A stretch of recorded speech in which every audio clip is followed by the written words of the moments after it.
우리가 13일의 금요일이라 하는 그런 말들을 알고 있습니다. 우리 그날은 보통 서양 속담이나 서양이 관습 속에서 굉장히 불길한 날이다 이러죠. 그래서 13일의 금요일 해가지고 무슨 호로 어떤 그 공포 영화가 나오기도 했어요. 사실 이 13일의 금요일이라는 것이 이게 왜 생겼냐면 이게 저 6월절의 예비일이다라고 하는 저 말 때문에 생긴 겁니다. 그러니까 예수님께서 금요일 날 돌아가셨는데 그날이 13일이었다라는 거예요. 그런데 사실 저 말은 요한복음에 나온 6월절의 예비일이다라고 하는 말은 사실은 6월절 주간에 있는 예비일이다라는 뜻이기 때문에 사실 13일 날 돌아가신 게 아니에요. 6월절이 1월 14일이거든요. 그리고 1월 14일 날 전날이면 예비일이니까 그게 전날이잖아요. 그러니까 사람들 생각할 때 6월절이 1월 14일이고 14일 날 전날이 13일이고 그 다음에 공관복음과 다 보면 그날은 분명히 요일이 금요일이었다. 그래서 요한복음을 보고 사람들이 13일의 금요일이라고 말한 것입니다. 그런데 사실은 예수님은 그렇게 13일 날 돌아가신 것이 아니고 사실은 구약의 6월절의 그 절기를 하나님이 주신 그대로, 그러니까 14일 날 하루는 어린 양을 준비하고 그 다음에 14일 날 저녁, 그러니까 그날 14일 날 저녁이 되는 날 어린 양의 혼인잔 그 어린 양의 고기를 먹고 그리고 그 다음 날 15일 날 이스라엘이 출애굽했듯이 유대인들도 똑같이 14일 날 그날이 목요일 날 그 어린 양을 준비하고 저녁에 식사하고 15일 날 이렇게 나가게 되는 겁니다. 2000년 전에 예수님이 그것보다도 훨씬 더 1500년 출애굽 때 있었던 이 6월절 날 이렇게 하고 이렇게 한다라고 하는 것을 그대로 지키면서 예수님께서 그 절기를 지키는 것 보면 참 놀랍다고 생각하지 않으세요? 이스라엘에 하나님께서 시내산에서 7가지의 절기를 주셨어요. 그런데 그 모든 절기는 사실은 6월절 하나라고 말할 수 있는 거예요. 요시야가 히스기야가 부흥운동을 할 때 그 핵심 되는 것은 산당을 제하면서 6월절 절기를 지키는 것입니다.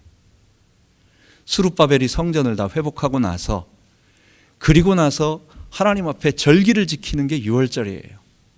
그 뒤에 나오고 있는 오순절이나 초실절 같은 것들 굉장히 중요한 절기이기도 하지만 그러나 하나님이 주신 7가지 절기 중에 구원을 말하는 7가지 절기를 하나로 말해보자 라고 한다면 결국은 6월절이란 얘기예요. 그 6월절은 어린 양의 피를 바름으로 이스라엘이 구원을 얻었다라고 하는 것입니다. 하나님은 그것을 수천 년 동안 지켜오게 하시고 그리고 예수님은 1500년 동안 흘러나오던 그 6월절 절기 그 날짜에 똑같이 본인이 6월절 어린 양의 그 절기의 세데르라고 말하는데 그 어린 양 식사를 먹고 그러면서 내가 이제부터는 이 어린 양의 고기를 먹지 아니하고 이제부터는 너희가 나의 살과 피를 나누면서 구약의 6월절은 다 종결되고 이제부터는 새로운 하나님의 언약의 피, 그래서 새로운 하나님의 언약이 시작된다라고 하는 것을 선언하시면서 그러시면서 십자가에서 다음 날 돌아가시고 그때부터 새 언약이 시작된 것입니다. 이처럼 예수님은 그 중요한 구원의 절기를 성찬을 통해서 종결하시면서 그리고 새 언약이 시작되었다, 출범되었다. 그리고 그 새 언약의 시작이 뭐였어요?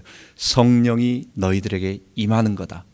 그리고 그 지금 자기가 말씀하시는 것은 그냥 혼자 공상, 망상 한 어떤 종교적인 천재가 나타나서 그냥 자기 혼자 스스로 생각을 해가지고 사람들에게 가르치는 게 아니라 이게 구약 때부터 계속 예언되어져 오던 거다. 심지어 예수님이 십자가에 달려 죽으실 때에 그 옷을, 그러니까 유대인들은 우리 같이 이렇게 뭐 윗도리가 있고 아랫도리가 있고 뭐 이런 것이 아니잖아요. 그냥 하나로 전체로 통으로 짠 거. 속옷이 없이 통으로 짠 그런 옷들인데 이것도 속옷을 갖다가 찢지 않고 사람들이 나눠 가지려고 제비 뽑는다. 내 옷도 제비 뽑는다라고 하는 성경 구절이 있는데, 시편에 그런 구절이 있는데 이걸 지키려고 한다. 심지어 예수님이 내가 목마르다 엘리 엘리 나마 사박다니 나의 하나님 어찌하여 나를 버리시나이까. 다윗이 깊은 자기의 어려움과 고통 가운데 자기의 고통을 미래에 오실 그리스도의 고통과 연관 지으면서 그 고통을 고백한 그 시편의 그리스도 예언을, 내가 그 예언을 지금 이루고 있다라고. 그래서 일부러 내가 목마르다고 하셔가지고 그 초를 그 금방 취하해가지고 사람이 이렇게 마비가 될 수 있도록 마취제 비슷한 그 신포도주를 해용에 먹여서 입에 적시고, 그러나 그것을 자신은 먹고 싶지 않았기 때문에 그냥 그걸 입에만 잠깐 대시고, 그리고 그 시편에 말하고 있는 하나님 앞에 버림받는 듯한 그 고통의 구절들을 본인이 고백하시고 맨 마지막에 다 이루었다 라고 말씀하시며 십자가에서 완결하신 것입니다. 우리는 그 많은 구절들 중에서 예수님께서 다 이루었다라고 하는 이 말, 본인이 하셔야 할 사역들을 다 이루었다라고 하는 이 놀라운 선언 앞에 그 예수님이 하신 말씀이 무엇인가라고 하는 것을 우리가 세 가지를 중심으로 바라봐야 되겠습니다. 첫 번째, 예수님이 지금 본인은 죽으시면서 이제 모든 일을 하셨는데 끝내시면서 하신 말이 내가 다 이뤘다. 이건 뭐냐?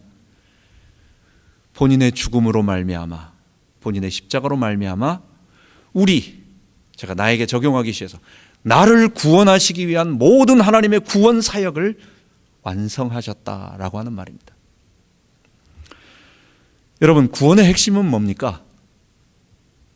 죄인을 거룩한 사람으로 만들어서 이 사람이 하나님 앞에 계속해서 변화되어 실제로 거룩한 사람이 되는 거예요.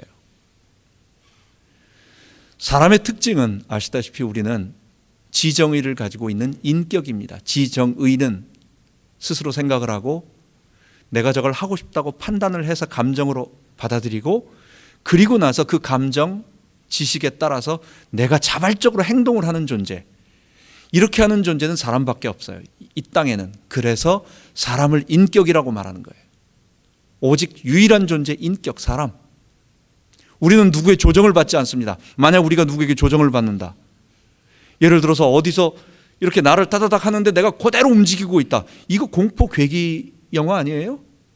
누가 어디서 나를 조정하는데 내가 지금 이렇게 손을 움직이는 이런 모든 것들이 다 누가 시키고 있는 그대로 하고 있다라고. 사람은 그런 존재가 아니에요. 사람은 하나님처럼 독립되게 스스로 생각을 하시고 스스로 판단하시고 감정을 가지시고 스스로 원하시는 것을 행동하실 수 있는 온 우주의 창조자, 그 창조주와 똑같이 하나님의 형상으로 우리도 지정의를 가지고 스스로 독립적으로 가고 있는 존재. 그런데 이런 인간이 완전히 하나님을 거부하는 본성으로 꽉 그냥 되어져서 본성적으로 오염되어 가지고 그렇게 살아가고 있는데, 이 사람을 구원한다는 것이 뭡니까? 이 죄인을 어떻게 하면 스스로 자발적으로 죄를 버리고, 그리고 이 죄인이 스스로 점점 거룩해져 갈 수 있느냐. 그런데 그것은 어떠한 두려움이나 이런 것이 아닌 자발적인 자기의, 누가 시켜서가 아니라 이렇게 스스로 변화되어 갈 수 있는 진짜 그런 사람으로, 거룩한 사람으로 변화되는 것. 여러분, 에덴 동산의 아담은 죄를 짓지 않고 가만히 있는 존재가 아니었어요. 아담은 죄가 없는 무죄한 사람이 아니라 의를 행할 수 있는 적극적인 사람이에요. 여러분, 우리가 죄를 짓지 않고 생각조차도 테이프를 성경 말씀과 찬송을 24시간 틀어놓고 아무 데도 안 나가고 계속 가만히 다른 생각, 나쁜 생각 안 하고 계속 한다. 세상적으로 본다면 어떤 나쁜 생각, 나쁜 짓 하나도 안 했다라고 할지라도 여러분, 그거는 의로운 게 아니에요. 그런 거룩한 게 아니에요. 그것은 죄가 없다, 그것은 죄 짓지 않았다 라고 하는 거지, 죄가 없는 것과 의로운 건 다른 거예요. 예수님은 죄인을 변화시켜서 그 죄인이 죄를 짓지 않을 뿐만 아니라 우리로 하여금 거룩한 의를 행할 수 있는 사람으로 만드시기 위하여 십자가에서 우리의 죄를 다 담당하셔서 우리가 지은 죄를 다 친히 가져가심으로, 그리고 우리도 똑같이 그분에게 못 박히면 우리의 이전에 지었던 모든 죄값을 주님이 다 담당해 주시고 죄 없다, 죄 용서해 주시고, 누가? 하나님이 예수의 십자가에 달린 우리를 보시고 예수의 십자가에 그 근거해서, 그런데 그 십자가를 바라보고 우리가 똑같이 매달려야 돼요. 회개하고 그분의 십자가가 나를 위한 십자가입니다 라고 고백을 할 때에 나도 십자가에 못 박힌 것으로 내 죄값을 치룬 것으로 인정해 주셔서 죄를 면제해 주시고 죄 용서해 주시고, 그리고 나서 이제는 성령으로 내 안에 들어오셔서 내가 살아가는 동안 비록 내 죄의 본성이 여전히 나를 공격하면서 나로 다시 과거로 돌아가게 만들고 싶지만 끝까지 나와 싸워서 내가 죄와 싸워서 이길 수 있도록 이 과정을 만들어 주시는 것, 그래서 십자가와 부활로 말미암아 성령이 그 안에 들어가시는 거예요. 그래서 그리스도와의 성령, 십자가와 부활, 죄 용서와 의롭다 하심, 이것이 아니고서는 인격적 존재인 우리 인간이, 사람이 구원받을 수가 없어요. 예수님은 내가 십자가에 죽는 것은 바로 너희들에게 성령을 보냄으로 말미암아 성령이 너희를 의롭게 하시는 그 일을 지속해 나갈 거니까, 그래서 이제 구원이 완성됐다는 거예요. 본인이 십자가에서 죽으시고 이제 3일 만에 바로 부활하시고 올라가셔서 안 보내주실 것도 아니잖아요. 누가 막는 것도 아니잖아요. 그 다음에 성령을 우리 가운데 너희들이 기도하고 기다릴 때에 보내주신다. 그 다음부터 성령께서 사람들을 변화시켜가며 너희와 함께하며 점점 이 땅에 누룩이 퍼져나가듯이 조그만한 겨자씨가 들어가서 안 보이지만 점점 자라나듯이 사람 속에 들어가고 죄인 속에 들어가고 또 다른 죄인을 변화시키고 또 다른 죄인을 변화시키고 성령이 계속해서 그렇게 함으로 하나님 나라 확장시킬 거다. 이게 하나님의 만대와 만대에 감추어졌던 구원 계획이었어요. 이게 하나님이 수많은 사람을 구원하기 위한 하나님의 지혜요, 하나님의 비밀이요, 하나님의 경륜이요, 이 경륜이 그리스도의 십자가를 통해서 나타났고, 그리고 그 십자가는 결국은 성령으로 우리에게 오심으로 말미암아 최종 완성이 된 것입니다. 그래서 예수님은 마지막 성만찬을 하시고 십자가에 달려 죽으시기 전에 이런 일을 할 거다라고 딱 말씀하시고 마지막 십자가에서 죽으시면서 다 이루었다 말씀하신 거예요. 여러분과 저의 구원은 완전한 것입니다. 성령님이 우리를 떠나지 않고 주님 오실 때까지 우리를 변화시켜 가시면서 마지막 날 우리가 주님의 모습 보이지 않고 그 음성 들리지 않아도 날마다 성령으로 나와 함께 하시는 주님을 바라보고, 지금은 거울로 보는 것처럼, 요즘 거울은 아주 선명하지만 옛날에는 청동으로 만들어서 그것을 막 닦아가지고 하니까 희미하잖아요. 그림자 보듯이 좀 희미하듯이 그렇게 보이지만, 이제 우리 주님 오실 때는 얼굴과 얼굴을 맞대고 그분을 보게 될 것입니다. 우리의 구원은 그래서 예수님의 십자가에서 다 이루어진 것입니다. 두 번째로 다 이루어졌다라고 하는 말은, 우리가 아담의 본성으로 살고 있는 이런 그런 저주의 상태, 그 형벌의 상태에 있는, 이거는 죄에서 빠져나올 수 없기 때문에 그래요. 이런 우리로 하여금 죄에서 벗어나서 우리가 하나님의 거룩한 백성이 될 수 있도록 우리를 속량해 주셨다는 것입니다. 그리스도께서 우리를 위하여 저주를 받은 바 되사 율법의 저주에서 우리를 속량하셨으니, 값을 주고 그 사람을 사서, 죄인 이 노예를 사서 양민으로, 그러니까 자유인으로 풀어주다, 그게 속량이에요. 그리스도께서 우리를 위하여 저주를 받은 바 되사 율법의 저주에서 우리를 속량하셨다고. 율법은 하나님의 거룩한 법이에요. 이렇게 해라, 이게 하나님의 거룩이다, 이렇게 해라 라고 하나님께서 우리에게 거룩함을 요구하시는 그 법이었습니다. 여러분, 에덴 동산에서 율법은 100% 지켜졌어요. 에덴 동산에서 아담은 범죄 이전까지 그는 하나님의 말씀을 그대로 지키고 그 하나님의 뜻 안에 거하면서 100% 지킬 수 있는, 율법은 에덴 동산에서 100% 지켜졌고, 그리고 그 율법을 지킴으로 말미암아 하나님의 백성들, 거룩한 백성들을 만들어내는 일을 했어요. 범죄 이전까지. 그러나 에덴의 동편, 에덴에서 쫓겨나서 신할 땅으로 점점 가면서, 그리고 신할 평지 바벨론, 바벨탑을 쌓고 난 이후의 인간은 어떻습니까? 하나님의 율법을 지킬 수가 없는 것입니다. 율법이 너무도 분명하고 올바르고 완전한 것이에요. 율법은 선하고 거룩하고 의로운 것이에요. 그런데도 불구하고 사람, 에덴 동편에 살고 있는 사람은, 에덴 동산에서 범죄 이전에 아담은 율법을 100% 지킬 수 있었는데, 그래서 그걸로 말미암아 그 기준에 맞춰서 하나님의 거룩한 의로움을 이룰 수 있었는데, 에덴에서 떠난 이후부터 사람은 결코 어떤 일을 있어도 그 하나님의 율법을 들이대면 그 율법 앞에 우리가 살 수가 없는 거예요. 율법은, 하나님의 거룩한 법은 우리에게 행동만 하지 말라고 하지 않아요. 그 속까지 바꾸라는 거예요. 여러분, 도적질하지 말아라, 간음하지 말아라, 그리고 탐내지 말아라, 우상숭배하지 말아라. 이거는 뭘 말하는 겁니까? 너 속사람까지 실제로 그렇게 하라는 거예요. 너의 속마음에서 그런 생각 갖지 말고 너의 행동도 그런 생각 하지 말아라라는 얘기예요. 율법은 우리들에게 정확하게 내면까지, 그 속사람까지 변화될 것을 요구하는데, 그게 당연하잖아요. 행동만 안 하는 게 무슨 일이 있겠습니까? 속으로는 죽이려고 하는 온갖 계략을 다 짜으면서 겉으로는 웃으면서 악수하고 있는, 이것은 가증한 것이고 악한 것이죠.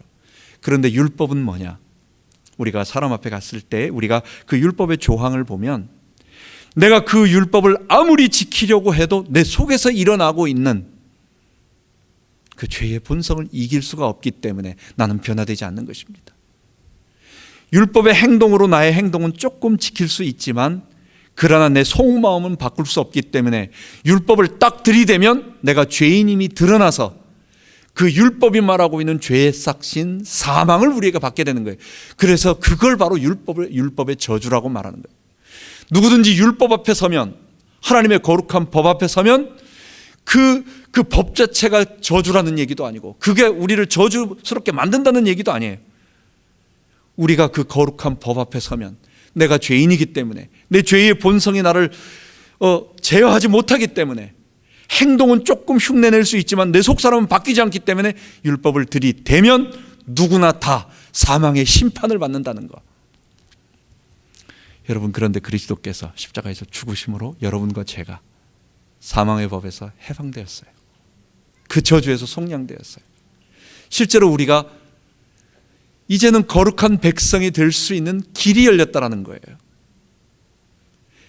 아까 말한 것처럼 그리스도의 피로 나를 깨끗하게, 예수의 십자가로 나를 정결케 되었느냐, 이 말이 무슨 말이에요? 우리가 예수의 피에 전적으로 들어가는 거예요. 그 말은 뭐예요? 나도 똑같이 예수와 함께 십자가에 못 박히고 그분이 날 위해 죽으심을 내 마음으로 믿고 그분께 전적으로 의탁한다면,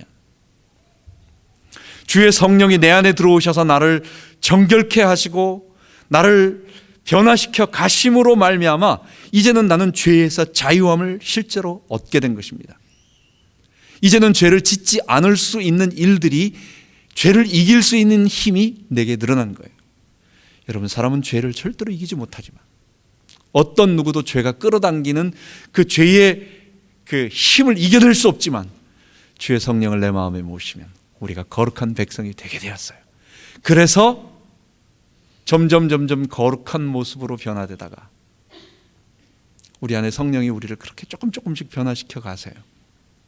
그러니까 여러분, 우리 마지막 날 내가 구원 못 받으면 어떡하지? 여러분, 그런 거 걱정할 필요가 없어요. 그날 가봐야 알잖아. 그런 거 아니에요.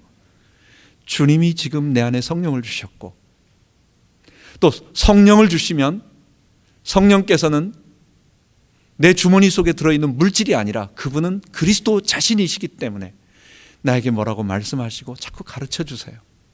그러면 그 말씀에 순종하려고 할 때에 내가 조금 빠르게 순종해서 빠르게 급하게, 베드로 같은 경우는 확 사람이 바뀔 수도 있고, 바울 같은 경우도 확 바뀔 수 있고, 그러나 어떤 사람은 조금 늦어질 수 있고, 어떤 사람은 너무 사람이 다른 사람 볼 때 너무 착해가지고 예수 믿어도 변화된 것 같지도 않고, 저 사람은 예수 믿는 거나 안 믿는 거나 똑같은 것 같고, 어떤 사람은 예수 믿기 전에 너무 거치는 사람이었는데 예수 믿어도 하는 거 보니까 막 거치는 것 같아. 그러나 그 사람 속에 성령이 그를 조금씩 변화가시는, 그래서 성령 받고 구원 받으면 내 안에 예수님을 주님으로 고백하는 내적인 확신과 함께 그리고 조금씩 변화되어져 가는 그런 일이 있는 것입니다. 여러분, 그거 가지면요, 성령님이 내 안에 계신 것 가면 마지막 날 주님의 얼굴을 다 뵙게 될 것입니다.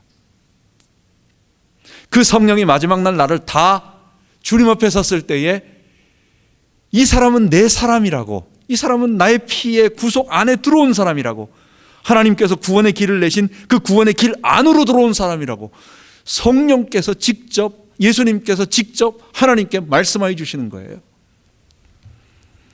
그래서 우리 그 성령님, 내 안에 계신 예수님을 구원의 보증이라고 말하는 것입니다.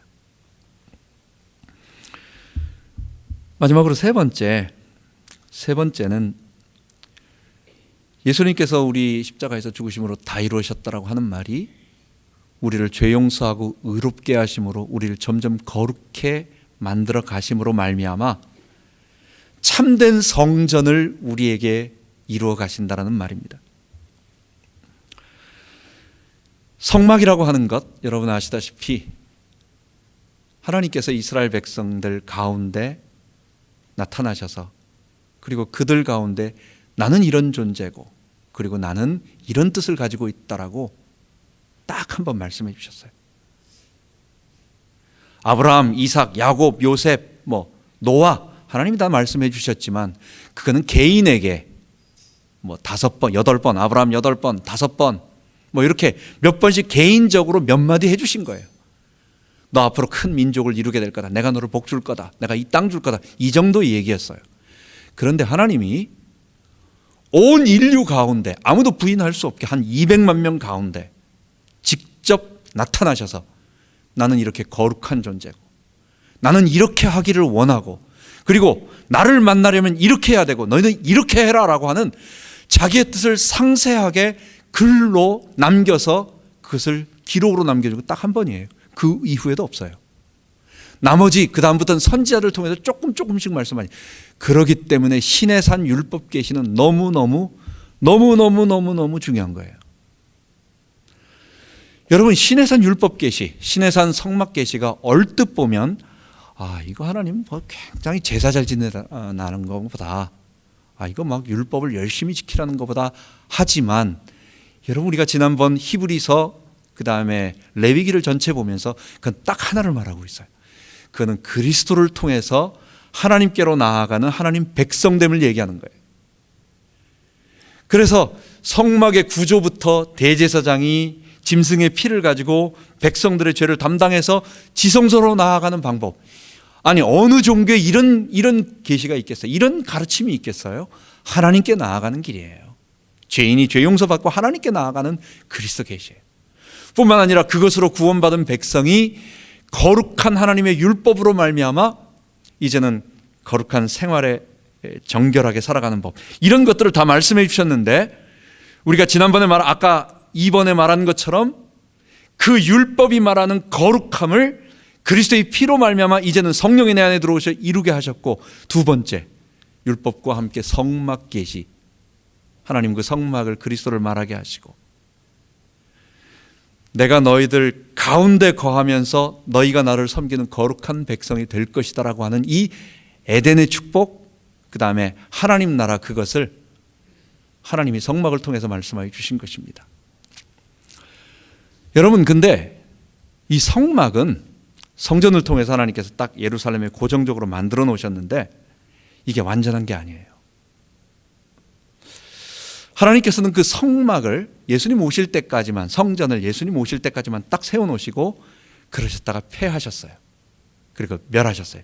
그리고 이제는 참된 성전, 그게 바로 아까 말한 것처럼 율법의 저주로부터 속량받은, 죄 용서받은 하나님의 사람들, 두 번째 성령님을 모시고 거룩한 하나님의 성전된 사람들, 이런 사람들을 모아가지고 하나님의 백성의 공동체로 점점 만들어서 하나님 나라를 이루시다가, 이게 에덴 동산이 회복되어져 가는 거예요. 그리고 마지막 날 새 하늘과 새 땅을 주께서 오셔서 이루게 되실 것입니다.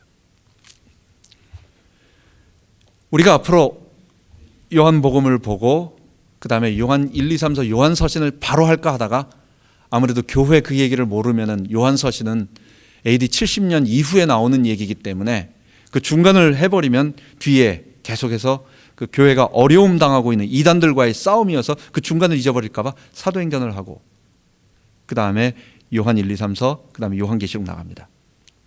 여러분 요한계시록을 보면 어려워요. 요한계시록을 보면 도저히 이거는 무슨 뜻일까라고 생각하는 너무 어려운 말들이 이게 상징적인 말들이 너무 많이 나오기 때문에 무슨 뜻인가 하는데 이 요한계시록의 그 말들은 이게 다니엘서에 나오고 있는 계시를 거의 한 80%를 그대로 받고 그리고 나머지 에스겔에 나온 성전의 새 성전을 지어지는 환상과 그 바로 앞에 그 성전을 짓지 못하도록 만드는 마곡 땅의 왕 곡에 침입하는 것과 이런 것들 에스겔의 예언을 그대로 받아들여 가지고 하는 예언이에요. 그렇기 때문에 다니엘과 에스겔을 읽지 못하면 그것을 통해서 하나님이 성전을 만드는 걸 알지 못하면 요한계시록은 이게 정말 노스트라다무스 얘기같이 이게 그런 얘기가 되는 거예요. 다니엘이 우리는 생각할 때 그 사람은 사자굴 속에 들어간 사람이었나 보다. 믿음 지킨 사람이었나 보다.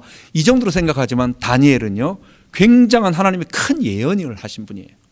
하나님은 그에게 앞으로 그러니까 고레스로부터 주의 계시 때까지 주의 재림 때까지 큰 계시를 앞으로 세상이 어떻게 변화될 것인가라고 하는 큰 계시를 다 보여주신 거예요.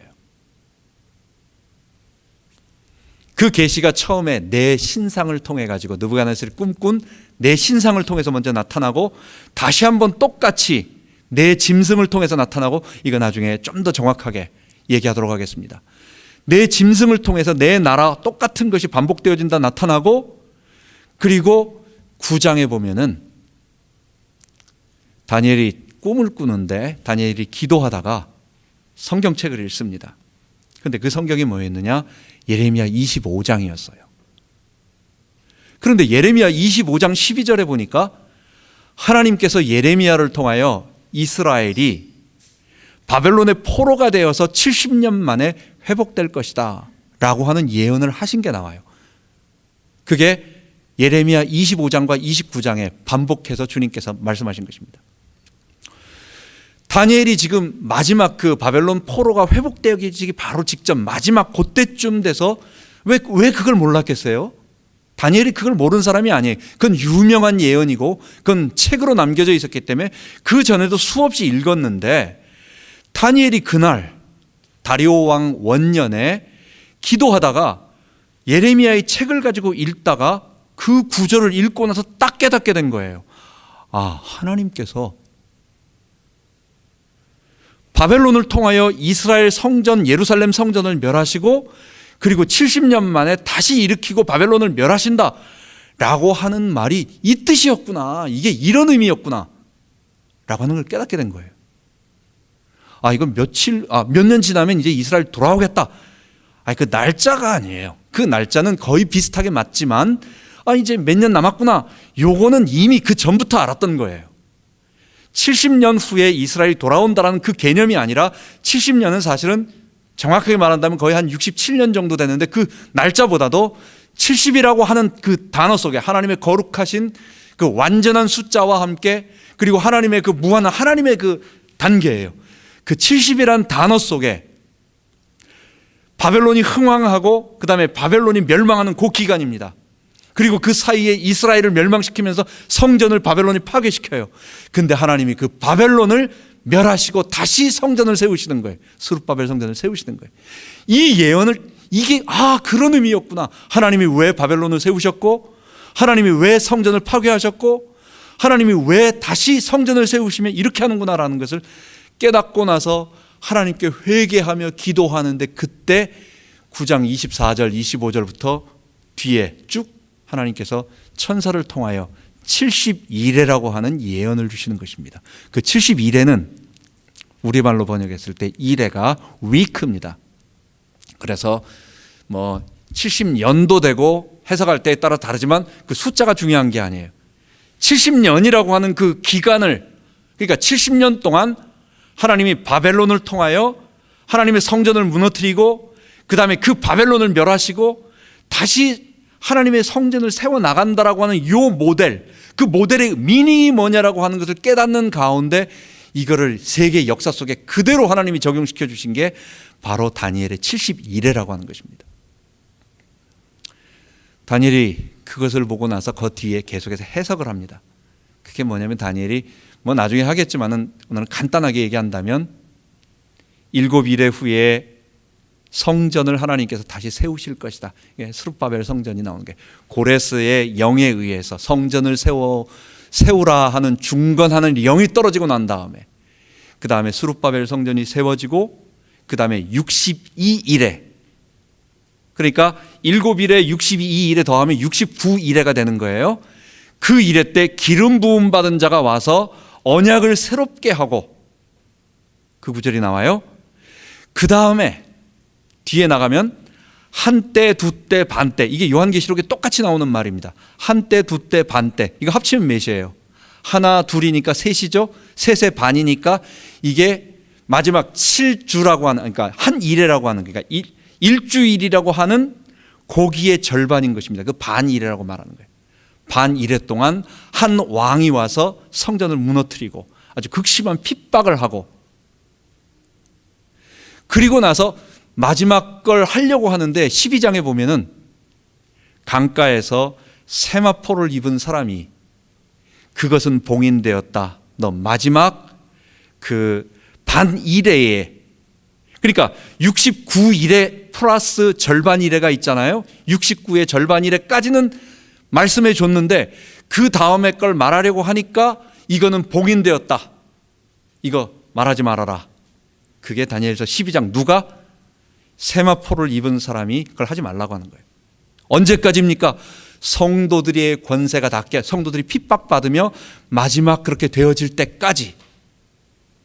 이것을 요한계시록 5장에 그리스도께서 세마포 입으신 분이 나타나셔서, 그래서 그분이 7 인봉을 떼시면서, 그리고 그 다니엘이 보았던 그것이 성전, 예루살렘 성전이 무너지고 나서부터 예수님 올 때까지의 되어지는 일들을 하나하나 상세하게 우리들에게 보여주는 것입니다. 그게 뭐겠어요? 아까 말한 것처럼 바벨론이, 세상 나라 바벨론이 하나님의 교회인 성전을 무너뜨리려고 하지만 하나님은 그 바벨론을 멸하시고 마지막에 하나님의 거룩한 교회, 실제로 영적인 교회, 그 다니엘의 70일의 계시 속에서는, 왜냐하면 그리스도가 오지 않았기 때문에 스룹바벨 성전이 일어났어야 됐어요. 그렇기 때문에 스룹바벨 성전 같은 그 건물 성전이지만 예수님은 그 성전이 다 무너진다라고 말하는 거예요. 성전을 세우시고, 하나님이 거룩한 성전을 세우시고, 그리고 마지막 날 주께서 재림하신다는 것입니다. 요한계시록의 모든 예언들이 바로 다니엘이 말하고 있는 마지막 그 반일회라고 하는 그것을 그대로 보면서, 다시 한번 말하지만 영적인 참된 성도들의 공동체인 교회가 어떻게 세상을 점점 늘어나가는가, 사탄은 어떻게 이것을 파괴하고 무너뜨리려고 하는가. 그러나 마지막 날 주께서 재림하셔서 이방인과 유대인을 포함한 하나님의 나라들을 다 자기 품 안으로 안으시고, 그리고 새하늘과 새 땅을 이루어 하나님의 나라를 이루신가 하는 계시를 보게 된 것입니다. 그래서 우리가 지금 이 땅에서 우리 살아갈 때 조그만한 교회, 여기저기서 다 고난받는 교회, 다 어려운 교회들이 이게 무슨 힘이 있을까? 이게 무슨 능력일까? 하지만 그게 스스로 속는 거예요.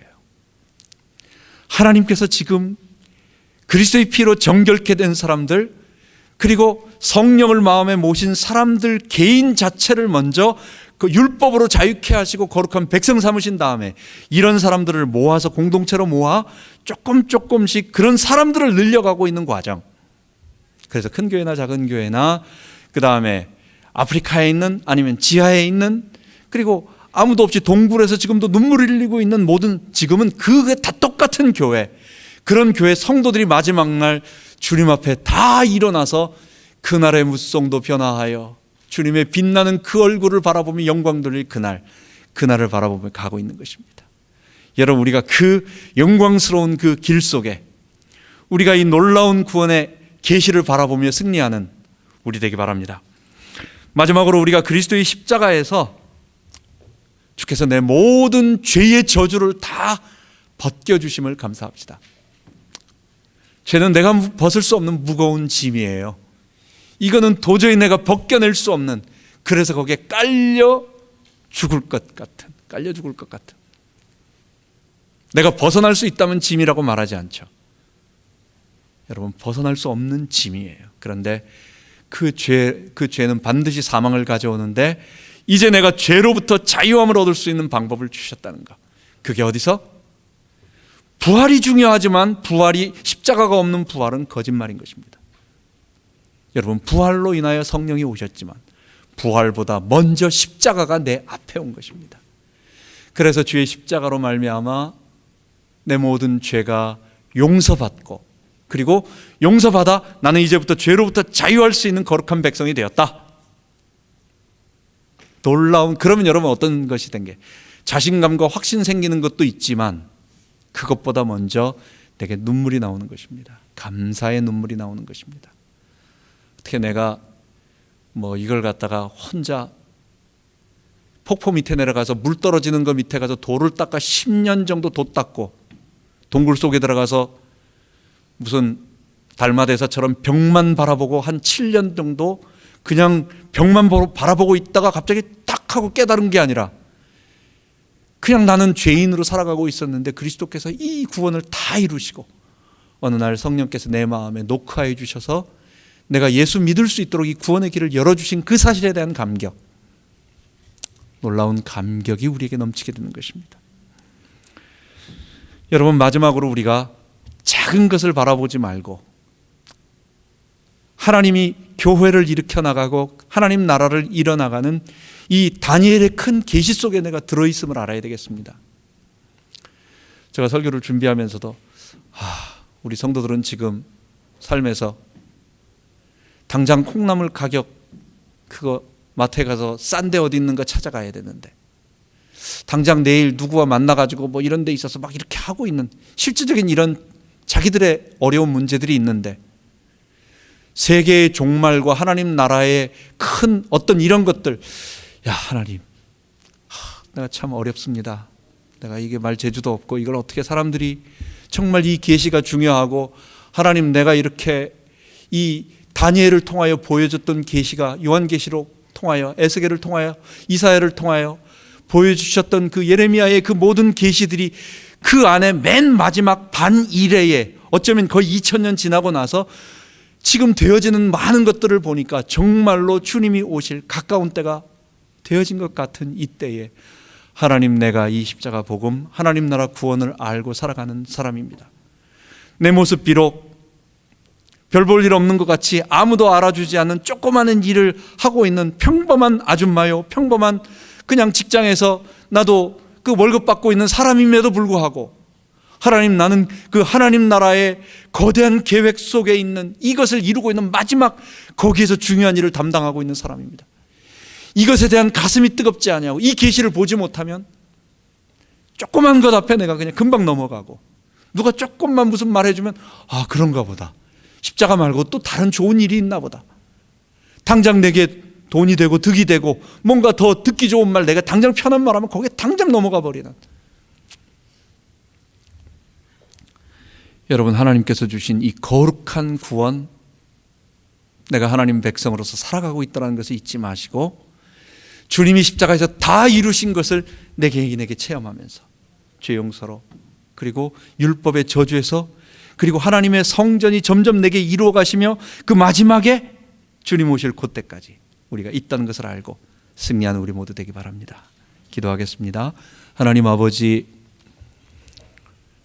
주님이 십자가에서 피 흘리심으로 다 이루신 그 구원을 하나님, 우리가 실제로 성령의 내주와 충만함을 통해서 우리가 이 땅에서 정말 실제로 체험하다가 그리고 이것을 나만 누리는 것이 아니라 다른 사람에게 점점 복음을 전하다가 하나님 나라가 완성되어진 것을 보고 마지막 날 주의 영광스러운 얼굴을 우리가 부활해서 볼 수 있도록, 부활한 모습으로 다 볼 수 있도록 그날이 속히 우리에게 임하게 하여 주옵소서. 이를 위하여 우리 성도들 자기 삶에서 묵묵하게 버텨내게 하시고, 서머나 교회와 빌라델베아 교회가 환난과 궁핍 가운데 있고 그리고 적은 능력을 가졌고 그들에게 실제적인 사탄의 회가 유대인들의 회당에서 직접적인 공격이 있었어도 끝까지 믿음을 지켰듯이 우리도 이 땅에 말세지 말에 이 복음을 지키는 우리 교회 될 수 있도록 인도하여 주옵소서. 우리 주 예수 그리스도의 이름으로 기도하옵나이다. 아멘.